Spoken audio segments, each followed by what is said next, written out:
Olá, meus irmãos. A gente está aqui hoje para mais um estudo da Palavra de Deus e hoje nosso estudo vai estar focado no capítulo 3 de Esdras e concentrado na lição 4 da revista que a gente está estudando.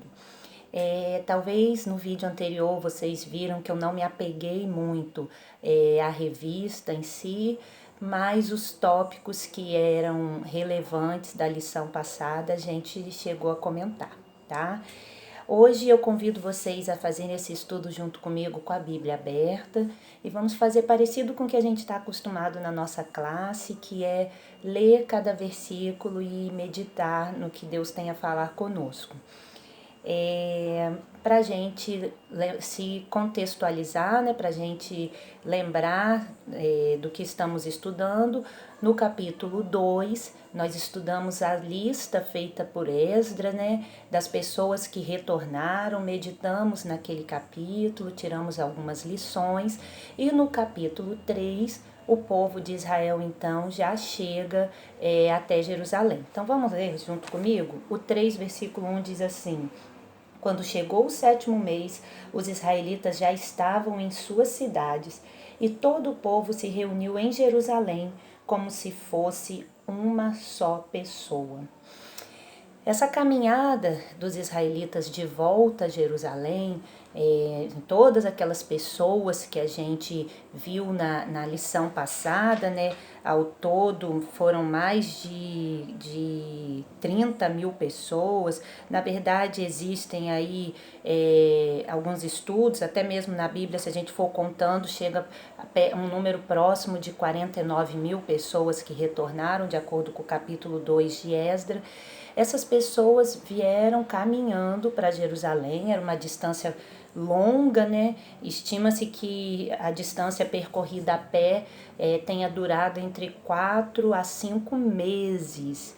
Então, foi uma viagem demorada, uma viagem difícil, e o capítulo 3 começa falando que essas pessoas então chegaram no 7º mês e já estavam em suas cidades, então elas já estavam instaladas, né?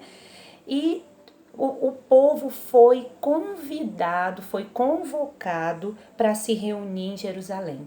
E o que salta aos olhos nesse versículo é que o povo se reuniu em Jerusalém como se fosse uma só pessoa.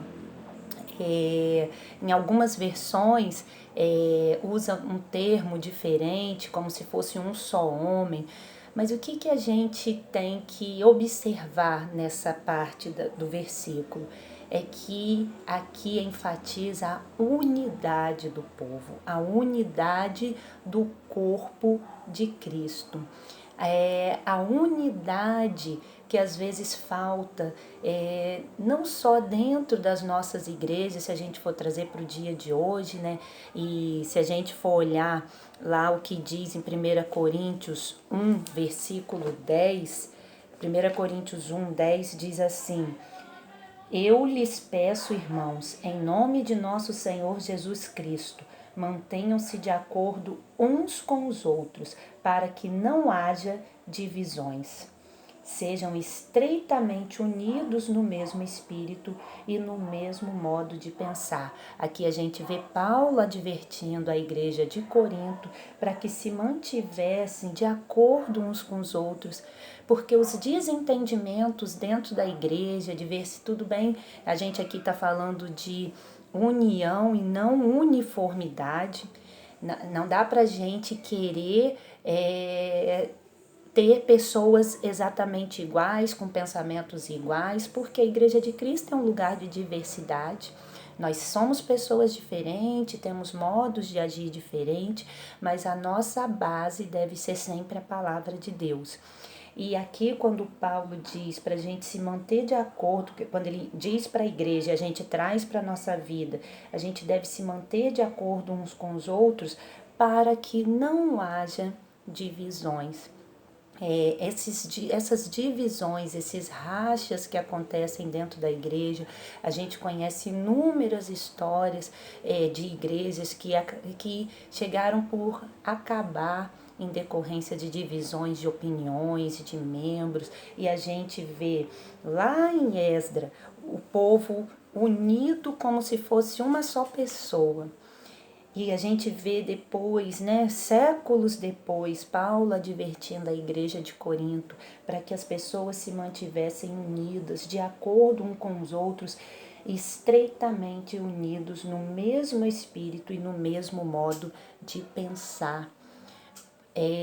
Como eu disse, a gente aqui não está falando de uniformidade, mas a gente está falando de união no mesmo espírito. Uniformidade seria exigir que todas as pessoas pensassem exatamente igual, quisessem fazer, que fosse exigido de todos um trabalho uniforme, sem diversidade, e não é isso necessariamente que o texto aqui nos adverte.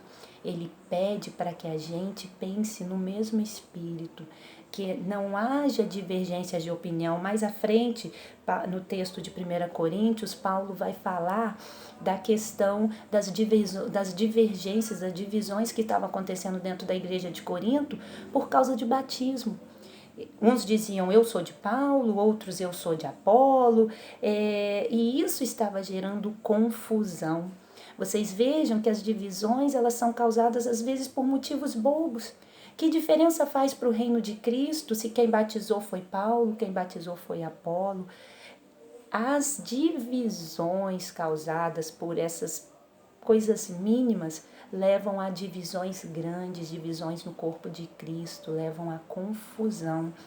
Então, logo no primeiro versículo do capítulo 3 de Esdras, a gente vê aqui que o povo se reuniu como se fosse uma só pessoa. A vida estava fácil para aquele povo naquela época? Não. Eles não chegaram em Jerusalém e encontraram uma cidade linda, limpa, organizada, com fartura. Lembra? Jerusalém tinha sido invadida 70 anos antes por Nabucodonosor e a cidade foi arrasada. A cidade foi totalmente saqueada e destruída. A cidade ela queimou a fogo. O templo estava todo destruído, saqueado, arrasado, queimado. Eles se encontraram, depois de 5 meses de viagem, eles encontraram uma imagem desoladora. Mas ainda assim diz que quando eles foram conclamados, todo o povo se reuniu como uma só pessoa.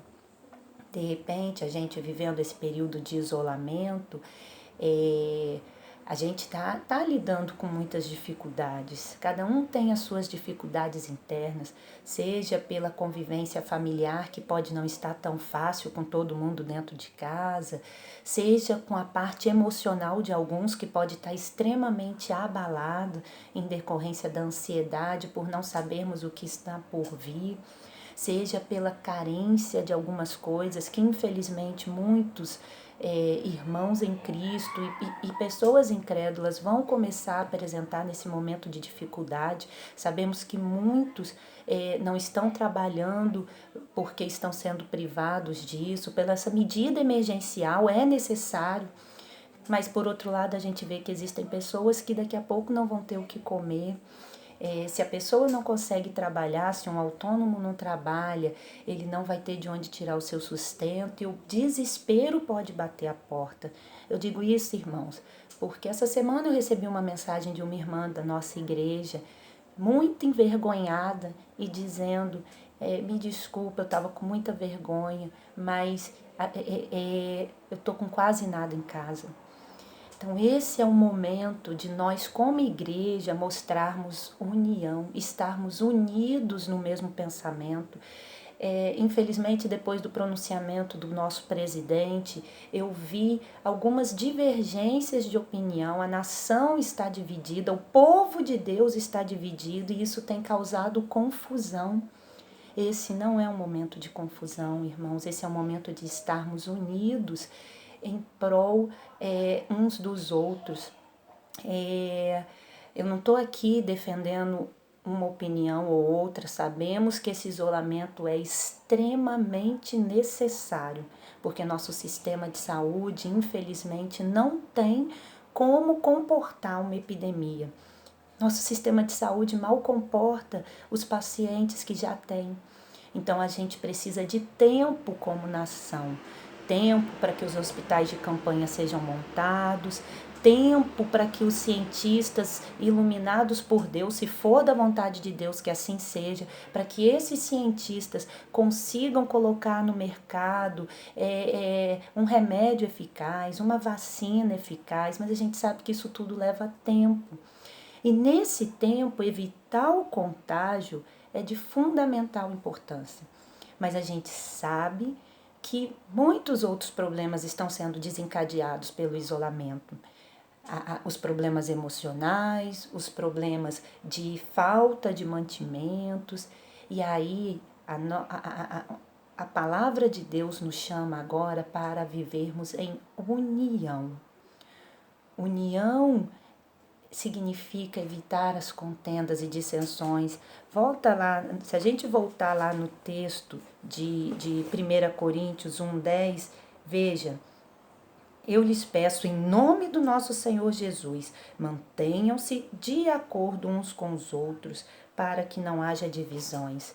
Meus irmãos, não é hora da gente perder tempo em discussões bobas no Facebook. Eu sei que quando a gente entra numa discussão, a gente nunca acha que ela é boba. A gente nunca acha que a gente está gastando energia à toa. Mas existem batalhas que a gente não precisa entrar. E essa de discutir nas redes sociais sobre a postura do presidente, a favor ou contra, ela está causando divisões em nosso meio.